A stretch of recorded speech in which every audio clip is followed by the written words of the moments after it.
آخری پیغمبر کا نواسا شہید کیا جائے گا اور پیاسا شہید کیا جائے گا۔ آپ نے قاتل کے بارے میں پوچھا تو جناب جبرائیل نے عرض کیا ان کا قاتل وہ ہے جس پر زمین اور آسمان کی تمام مخلوقات نے لعنت کی ہے۔ بس حضرت اسماعیل علیہ السلام نے فرمایا اے اللہ حسین کے قاتل پر لعنت ہو۔ حضرت موسیٰ علیہ السلام کا کربلا سے گزر۔ ایک مرتبہ جب جناب موسیٰ علیہ السلام جناب یوشع بن نون کے ساتھ سفر کرتے کرتے کربلا پہنچے تو آپ کی جوتی ٹوٹ گئی، 3 کونوں والا کانٹا آپ کے پاؤں میں چبھ گیا اور خون جاری ہو گیا۔ عرض کیا اے میرے خدا مجھ سے کیا خطا ہوئی؟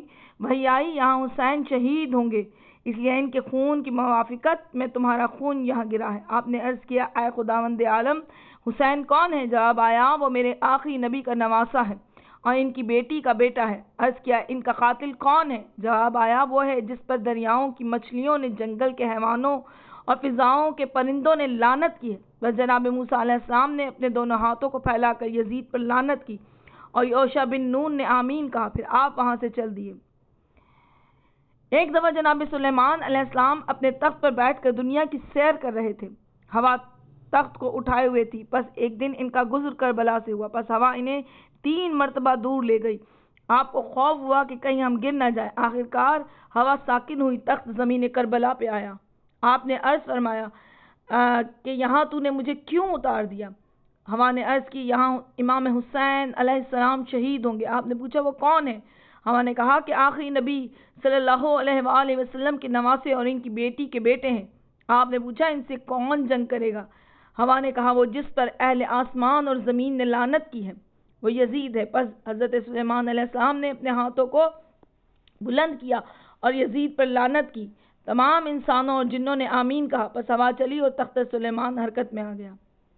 جناب عیسیٰ علیہ السلام جب کربلا سے گزرے اپنے حواریوں کے ساتھ، ان کا گزر کربلا سے ہوا۔ ایک شیر کو دیکھا جو راستے پر بیٹھا ہوا تھا۔ آپ شیر کے قریب گئے اور اس سے پوچھا تو راستے پر کیوں بیٹھا ہے؟ ہمیں گزرنے نہیں دے گا۔ شیر نے اپنی زبان میں عرض کیا میں اس راستے سے آپ کو نہیں گزرنے دوں گا سوائے اس صورت کے کہ آپ امام حسین علیہ السلام کے قاتل یزید پر لعنت کریں۔ حضرت عیسیٰ علیہ السلام نے پوچھا حسین کون ہے؟ اسے عرض کیا آخری نبی کا نواسا ہے، علی ولی کا بیٹا ہے۔ آپ نے پوچھا قاتل کون ہے؟ اس نے کہا وہ ہے جس پر تمام جانوروں درندوں کی لعنت ہے اور یوم عاشورہ بہت زیادہ لعنت کرتے ہیں۔ پس حضرت عیسیٰ علیہ السلام نے اپنے ہاتھوں کو بلند کیا اور یزید پر لعنت کی۔ آپ کے حواریوں نے آمین کہا اور وہاں سے روانہ ہو گئے۔ نبی کریم صلی اللہ علیہ وسلم کو جب کربلا لے جایا گیا، حضرت ام سلمہ رضی اللہ تعالی عنہا سے روایت ہے آپ صلی اللہ علیہ وسلم ایک رات میرے پاس تھے۔ آپ میرے حجرے سے باہر گئے اور کافی دیر تک مجھ سے غائب رہے۔ جب واپس آئے تو آپ کا چہرہ غبار آلود تھا، آپ ہاتھوں کو باندھے ہوئے تھے۔ پس میں نے عرض کیا میں آپ کی حالت کیسے دیکھ رہی ہوں؟ آپ نے فرمایا مجھے اس وقت عراق میں ایک مقام کی طرف لے جایا گیا جس مقام کو کربلا کہتے ہیں۔ بس یہ وہ مقام ہے جہاں میرا حسین اور اس کی اہل بیت اور اس کے ساتھی شہید ہوں گے۔ آپ نے اپنے ہاتھوں کو کھولا اور فرمایا اس مٹی کی حفاظت کرنا۔ بس جب میں نے وہ خاک لی دیکھا تو وہ سرخ رنگ کی خاک تھی۔ میں نے اس کو ایک شیشی میں بند کر دیا، اپنے پاس محفوظ کر لیا۔ آخر وہ وقت آیا جب حسین علیہ السلام عراق کی طرف روانہ ہوئے تو میں روزانہ اس شیشی کی زیارت کرتی اور روتی۔ جب محرم کی 10ویں کا دن آیا اور اس روز امام حسین علیہ السلام شہید ہوئے، دن کے ابتدائی ساعت میں نے دیکھا وہ خاک تھی۔ جب دن کا آخری حصہ آیا تو دیکھا وہ اب خاک نہ تھی بلکہ ابلتا ہوا خون تھا۔ پس میری چیخیں نکل گئیں اور میں نے رونا شروع کر دیا۔ پھر میں نے اپنے آپ کو قابو میں کیا کہ کہیں ان کے دشمنوں کو اس بات کا پتہ نہ چل جائے اور میری لیے پشیمانی کا مزید سبب بنے۔ پھر میں انتظار کرتی رہی آخر خبر کیا آتی ہے اور کب آتی ہے۔ آخر وہ دن آ گیا، آپ کی شہادت کی منادی ہوئی اور مجھ پر ثابت ہوا جو کچھ اس دن دیکھا وہ سچ تھا۔ حضرت امیر المومنین علیہ السلام کا جب کربلا سے گزر ہوا، جناب ابن عباس کہتے ہیں کہ جب جناب امیر المومنین علی ابن ابی طالب صفین کی طرف جا رہے تھے تو میں ان کے ہمراہ تھا۔ جب ہم نینوا پہنچے جس کو شط فرات کہا جاتا ہے تو آپ نے بلند آواز کے ساتھ فرمایا اے ابن عباس جانتے ہو یہ جگہ کون سی ہے؟ میں نے عرض کیا میں نہیں جانتا۔ آپ نے فرمایا اگر تم میری طرح اس جگہ کو جانتے ہوتے تو یہاں سے نہ گزرتے مگر میری طرح ضرور گریا کرتے۔ ابن عباس کہتے ہیں آپ بہت روئے، اتنا روئے کہ ریش اقدس تر ہو گئی اور آنسو سینہ مبارک پر جاری ہوئے۔ میں نے بھی رونا شروع کیا۔ آپ کے دہن مبارک سے کلمہ تعجب صادر ہوا۔ آہ میں نے ان کا کیا بگاڑا تھا؟ یہ حزب شیطان و کفار کے دوست ہے۔ میں بھی صبر کر رہا ہوں۔ اے ابا عبداللہ صبر کرو۔ جس طرح تیرے بابا نے ان جیسوں کے ساتھ ملاقات کی تم بھی ان کے ساتھ ویسا کرنا۔ بعد ازیں آپ نے پانی طلب فرمایا اور نماز پڑھی جتنی خدا چاہتا تھا۔ نماز کے بعد اپنی پہلی گفتگو کو یاد کیا، توقف فرمایا۔ اس دوران بیٹھے بیٹھے آپ کو اونگ آئی۔ تھوڑی دیر بعد بیدار ہوئے اور فرمایا، اے ابن عباس، میں نے عرض کیا میں یہاں حاضر ہوں۔ آپ نے فرمایا، ابھی میں نے خواب میں جو کچھ دیکھا ہے تجھے میں بیان کروں۔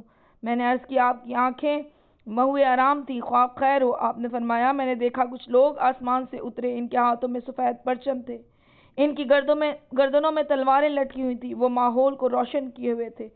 اس زمین کے ارد گرد خط کھینچا، سامنے ان کھجوروں کے درختوں نے اپنی شاخوں کو زمین پر گرایا تو تازہ خون جاری ہوا۔ پھر میں نے دیکھا میرا فرزند حسین، میرے جگر کا ٹکڑا، میری جان، میری روح اس خون کے سیلاب میں ڈوب گیا۔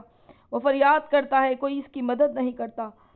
پھر مردان سفید روح آسمان سے نازل ہوتے ہیں اور آواز دیتے ہیں، اے آل رسول صبر کرو، تم بدترین لوگوں کے ہاتھ قتل کیے جاؤ گے۔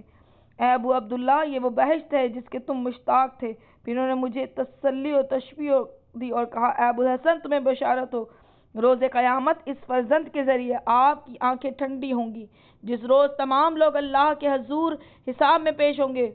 خواب ختم ہوا۔ مجھے اس ذات کی قسم جس کے قبضہ قدرت میں علی کی جان ہے، مجھے صادق مصدق ابو القاسم حضرت محمد مصطفیٰ صلی اللہ علیہ وآلہ وسلم نے ایسی خبر اس وقت دی تھی جس وقت میں ظالموں کی طرف خروج کر رہا تھا۔ یہ وہ زمین کرب و بلا ہے جس میں حسین اور اس کے 17 جوان جو میری اور فاطمہ کی اولاد سے ہوں گے دفن ہوں گے۔ یہ زمین آسمان میں مشہور ہے۔ ایک دن آئے گا اس زمین کرب و بلا کی شہرت اس طرح ہوگی جس طرح سرزمین مکہ و مدینہ اور بیت المقدس کی شہرت ہے۔ آپ نے فرمایا، اے ابن عباس، اس علاقے میں چکر لگاؤ۔ اس زمین میں ایک خاص قسم کی ہرنوں کی مینگنیاں ہیں جن کا رنگ زرد ہی مائل زعفرانی ہے، اس کی تلاش کرو۔ ابن عباس کہتے ہیں، میں نے ان کی تلاش شروع کی جو مجھے تھوڑی دیر بعد مل گئی۔ میں نے آواز دی، یا امیر المومنین، وہ مینگنیاں جن کی نشانی آپ نے بتائی تھی مل گئی۔ آپ نے فرمایا، مجھے اللہ کے رسول نے سچ فرمایا تھا۔ آپ اپنی جگہ سے اٹھے اور دوڑ کر تشریف لائے، ان مینگنیوں کو دیکھا اور خوشبو سونگھی اور فرمایا، واقعاً یہی ہیں۔ آپ نے فرمایا، اے ابن عباس، جانتے ہو یہ مینگنیاں کیا ہیں اور کیسی ہیں؟ یہ وہی ہیں جن کی خوشبو جناب عیسیٰ نے سونگھی تھی جب اپنے حواریوں کے ساتھ یہاں سے گزرے۔ آپ نے دیکھا وہاں ہرن کی ایک ٹولی جمع ہے اور سب اپنی آنکھوں سے آنسو بہا رہے ہیں۔ آپ اپنے حواریوں سمیت یہاں بیٹھ گئے اور گریہ کیا۔ حواری اس امر سے لائم تھے۔ انہوں نے جناب عیسیٰ سے پوچھا، اے روح اللہ، کلیم اللہ، آپ کیوں رو رہے ہیں؟ تو حضرت نے فرمایا، تمہیں معلوم ہے اس سرزمین کی فضیلت کیا ہے؟ انہوں نے عرض کی، نہیں۔ آپ نے فرمایا، یہ وہ ارض پاک ہے جہاں پیغمبر احمد مصطفیٰ صلی اللہ علیہ وسلم کا فرزند جو ان کی بیٹی بطول کا فرزند ہے شہید کیا جائے گا اور یہاں دفن کیا جائے گا۔ ان ہرنوں کی مینگنیوں کی خوشبو مجھ سے بڑھ کر ہے کیونکہ اس زمین کا تعلق رسول کے فرزند سے ہے۔ یہ اس سرزمین کی نشانی ہے۔ پیغمبروں اور ان کی اولاد کی تنیت ایسی ہی ہوتی ہے۔ اس زمین کا گھاس کھاتے ہیں، اس لیے اس زمین کی کرامت سے ان کی مینگنیوں میں خوشبو ہے۔ ان ہرنوں نے مجھ سے کلام کیا۔ انہوں نے کہا، ہم یہاں سے اس لیے رہ رہے ہیں کہ ہمیں فرزند رسول سے محبت ہے اور وہ جانتے ہیں یہ جگہ زمین امن کی سرزمین ہے۔ جناب عیسیٰ علیہ السلام نے ایک مینگنی اٹھائی، اسے سونگا اور فرمایا، یہاں رہنے والے ہرنوں کی مینگنیاں ہیں، یہ خوشبو اس مٹی کی وجہ سے ہے۔ اے خداوند عالم، اس سرزمین کی ہمیشہ حفاظت فرما تاکہ اس کا والد اس خوشبو سے محظوظ ہو اور اس کے لیے سامان تشفیع و تسلی ہو۔ امید ہے آپ کو ویڈیو پسند آئے گی۔ اسے لائک کیجئے، شیئر کیجئے۔ اب مجھے اجازت دیجئے۔ اللہ حافظ۔